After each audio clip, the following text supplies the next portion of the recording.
Hey, what's up, NXPT? My name is Kara. I'm a registered dietitian. Just following up from Andrea's chat yesterday about estimating and determining your calorie needs and how to figure out your macros. So let's get started. You go to type in if you guys have any questions, and I'll try and answer them live. Otherwise, if you're watching this later in the day, perfectly fine. Still ask us your questions because we're going to come back next week and try and get them to you throughout the week. First I'm going to recap a little bit of what Andrea talked about. She talked about estimating your calorie needs based on your resting metabolic rate. So if you are in San Diego and you did a 3D FIT scan, you will get your resting metabolic rate on your scan. So it's nothing you have to estimate. It'll be developed right there for you or populated. So take that number, and your resting metabolic rate is the calories you burn at rest. So our body digests food, it pumps blood, our kidneys filter out waste. That doesn't happen just out of nowhere. It takes energy for that to happen. And so you burn calories at rest. You could sit in bed, do nothing all day, and you're going to burn calories. That's your resting metabolic rate. So let's say your resting metabolic rate, according to your FIT scan or however you calculated it, is 1,500. That means you need 1,500 calories at rest if you were to do nothing. You cannot go below that number. So I know a lot of times out there it'll just be 1,200. I'm going to eat 1,200 calories a day, and then you see no weight loss. And that's because your body needs 1,500 calories. So if you're only eating 1,200, your body's in a starvation mode. It's just protecting itself in order to do those daily functions it has to, like pump blood, digest food, filter waste, and all those things. So make sure you're eating at least your resting metabolic rate. Okay. So I'm going to talk about energy balance, calories in versus calories out. So calories out, that first one is your resting metabolic rate, or your basal metabolic rate. And then Andrea talked about the thermic effect of food. So if we eat, protein is really important for us to eat because it has the highest thermic effect of food. It's about 20% of the calories from protein are burned. We're only about 10% of carbs and like 3% of fat. So protein, you definitely want to prioritize protein with your meals. The next one is your daily activity or your NEAT. So this one, you have complete control over. And let's be honest, during this time, we're all at home sitting in front of a desk or sitting on our couch a lot more. So for your non-exercise activity, it's better to underestimate this number. Because if you overestimate, you're going to give yourself too many calories. So you might, for this time being, just say you're inactive. And then the last one is that scheduled exercise.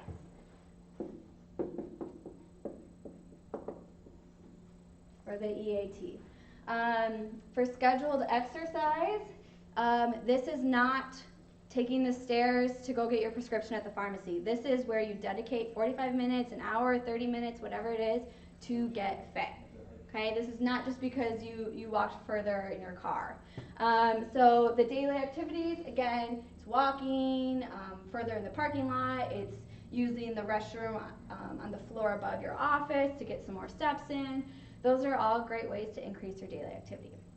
So this is how we burn calories. Let's talk about how we intake calories. You probably guessed it, through food. So we have carbohydrates,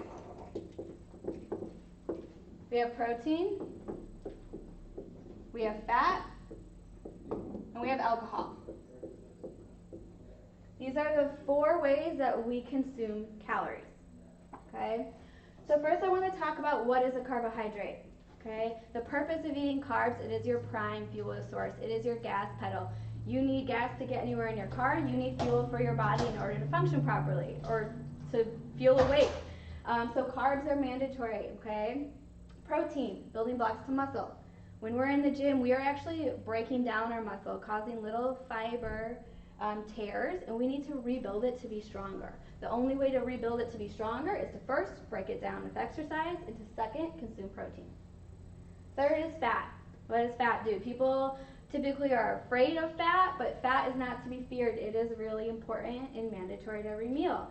It helps with metabolism, provides support and protection to all of our internal muscles. It helps with regulating temperature. There's so many vital things. The last one is alcohol. Alcohol is probably the one that we can do without. You do not require alcohol to have energy. You require carbs, protein, and fat. Okay? So I do want to show you how many calories per gram each carb, protein, and fat provide, because it's really important if you are interested in determining your macro needs. So carbs contain 4 calories per gram. Okay? And in a second, I'm going to have someone, probably Dan, put up the math for that. So 4 calories per gram. Protein is the same. Protein is also 4 calories per gram. So therefore, it's not carbs that make us fat or gain weight, right? Because protein and carbs have the exact same calorie per gram. Fat, 9, almost double. And alcohol is 7. So carbs, 4 calories per gram. So if you have 15 grams of carbohydrate times 4 is, what's that, 15, 30, 60? 60 grams of 60 calories, okay? Same with protein. 4 calories per gram, 9 is fat, and 7 is alcohol, okay? One thing I want you to notice is this is the same word, calories, okay? So it's not carbs that make us fat, it's not even fat that makes us fat. It's an abundance of calories. It's the energy balance that Andrea talked about yesterday.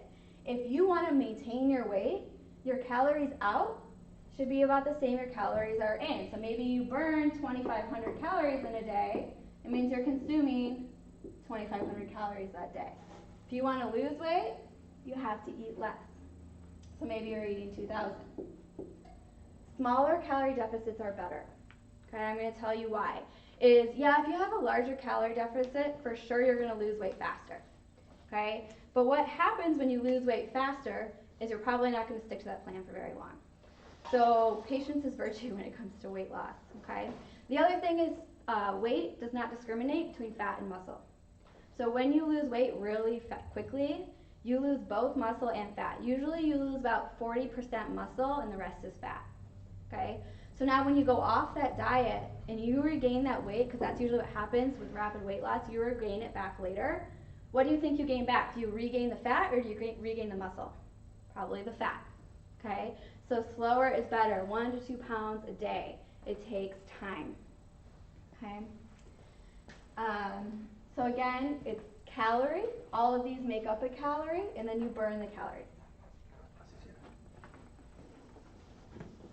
So now I'm going to teach you how to determine your macro needs from the carbs, from the protein, from the fat. Also, if you have a question about what a carb is, what is a protein, what is a fat, if you go online on the website under the nutrition tab, there's shopping guides. And the shopping guides, we have a vegetarian, we have a gluten-free, and we just have a general shopping guide. They divide up in categories, what's a carb, what's a protein, what's a fat. Okay. All right, so how to calculate your macro needs. The first thing you need to do is determine your calorie needs. Dan's going to put it up on the screen for you guys. You did that yesterday with Andrea. Go ahead and go back to the video from yesterday if you have questions, or shoot us a message if you need help determining your calorie needs, and we can help you. The second thing you need to do is convert pounds to kilograms. Okay, so I'm going to use the example. I'm going to continue on with the example Andrea used yesterday. We had a 150-pound male, okay, and his calorie needs were 1880 to 2115. This is for weight loss. The other thing I want to mention is this is for fat loss, okay?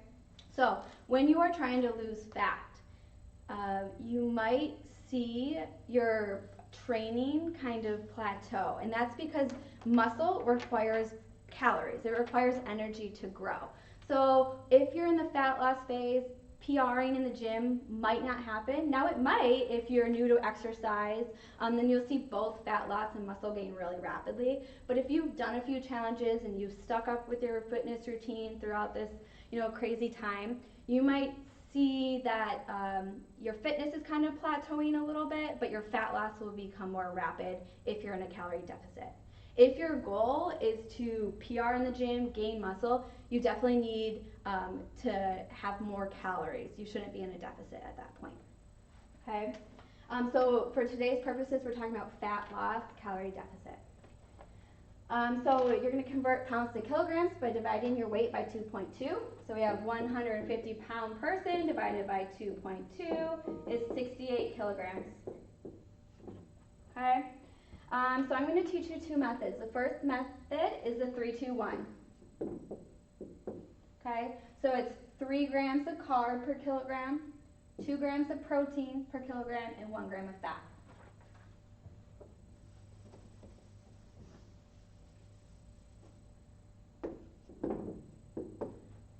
So gram carb equals 3, protein equals 2, fat equals 1, and we have a 68 kilogram person. So 68 times 3 equals 204 grams carb. 68 times 2 is 136 grams protein. And 68 times 1 is 68 grams of fat. So that is a very easy way to calculate your macro needs. Okay? Now if you want to double check and make sure that you're within your calorie range, all you have to do is go back to that 4 calories per gram of carb, 4 calories per gram of protein, and 9 calories per gram of fat. So we would do 204 times 4, again that's calories, and it's going to be 816 calories from carbohydrate. And then we have the 136 times 4 to be 544 calories from protein. And then we have the 68 times 9 equals 612 calories from fat. Add that up.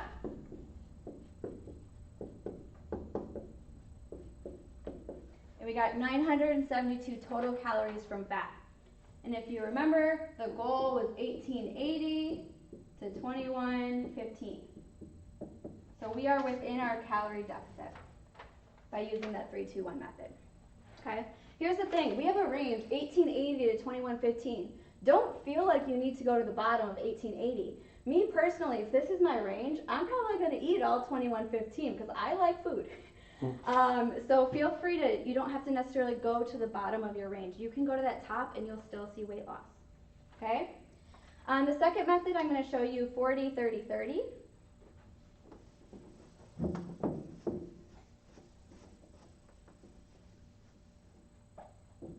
So it's going to be 40% carb, 30% protein, 30% fat. And if you actually were to divide up that 3-2-1 method, it's pretty much the same. It's about 40, 30, 30 as well. So if you just prefer this method of math, it might be easier for you, that's fine. We're actually going to start with calories, and then we're going to figure out the carbs from the calories. So I'm going to take the 1880. All right. And just figure out the middle of that. So if I figure out the middle, it's about 1997 calories. Okay? So I'm going to take my carbs, protein, and fat, and I'm going to say 1997, right? Yeah. Times 0.4. Remember that's at 40%. And that equals 799. And that's in calories. But I need it in grams. So I'm going to divide it by 4. And that's going to be 199 grams of carbs. My protein, same, 1997 times 30% equals 599 calories. Again, divided by 4 is equals 149 grams of protein. And for fat, same thing, 1997 times 30% equals 599 calories, divided by 9 this time, because it's 9 calories per gram, equals 66 grams of fat. So there's your macros. So whatever method you find the math is easier, feel free to do it that way. They're a little bit different, but they're probably within 10 grams of each other, so that's perfectly fine. I do want to mention there is no one-size-fits-all approach, okay? So you might have to mess around with it. If you notice you're really hungry, you might have to increase them, because the best calorie counter you have is not this math equation. The best calorie counter you have is yourself. So if you're hungry, you might want to increase it a little bit. That also being said is you are in a calorie deficit, so hunger might be a little bit of a side effect from that. Also, I don't want you just eating brown rice, chicken, and broccoli. How boring. I would last on that diet for maybe 3 days, and I'd be like, give me the pizza, okay? So I still want you to eat the foods you love, just within your macro or your calorie deficit. And it's definitely something that you can do, and that's why we recommend that you track it. You track it either on MyFitnessPal or Lose It. My Macros is another good one. But that way, at the end of the day, if you're maybe craving something sweet, like a little peanut butter cup, that's what I had last night, I checked my Lose It app that I was tracking in, and I said, oh, I still have 100 calories for the day to still be within my deficit. Heck yeah, I'm going to have my peanut butter cup, okay, because I'm still within my deficit. So tracking it can be really mind-opening. For those of you who are like, no way, math is not for me, this is way over my head, or I'm just not interested in doing it, that's okay. You can go back to that plate method. So I'm going to go over that really quickly. The plate method, Andrea has talked about it as well. Draw the imaginary lines and use your visual wisdom to look at the plate. 50% of the plate is veggies. A quarter of your plate is a protein. And a quarter of your plate is carb. So again, use the shopping guide list if you're unsure what a carb is or what a protein is. And if you just build the plate, it does the math for you, okay? One thing to mention about the plate is put the veggies on first, the protein on second, and then the remaining space can be for your carbohydrate. Again, just want to mention change takes time, okay? Patience is virtue here. So 1 to 2 pounds a week is great because we want to maintain muscle. We don't want to lose that 40% of our muscle that most people see when they lose weight rapidly. We want to maintain it. That weight we want to lose is fat, so that's going to take a little bit of time, okay? Andrew mentioned the food scale yesterday. That is a great method for people who are very, very dedicated to this. If you want to see results in 6 weeks, probably weighing your food is going to be one of the best way to go, because when you're tracking your macros and you know that you have 20 grams of protein left, you can measure that 20 grams of protein out and be perfectly within your calculations. Now, if you're like, you know what, I just am trying to, eat a little bit better, exercise a little bit more, again, just going back to the plate method, don't worry about the scale, or if the scale is triggering for you in any way, drop it, okay? My 3 biggest tips, I think, for this week is to make sure that your carbohydrates, these are going to be your breads, your pastas, your rice, contain fiber, okay? You're going to look at the nutrition label and look at your breads and your cereals, and you want at least 3 grams of fiber. Fiber is really, really important to help you feel fuller longer. Some people use the term curb your appetite. So whichever you prefer, fiber curbs your appetite because it makes you feel fuller longer. So make sure you're getting fiber in your carbs. The second thing is hydration. Okay, we often have food cravings if you're dehydrated. I always crave sweet things if I'm thirsty. So making sure you're having probably at least half your body weight of water, unsweetened iced tea or coffee, okay, in fluid ounces. To make sure you're properly hydrated. And then we always want to prioritize protein. Again, it has the highest thermic effect of food, helps us stay fuller longer, is going to help build the muscle for all the hard work that we put into the gym. Okay. Any questions, Dan? Not yet. Okay.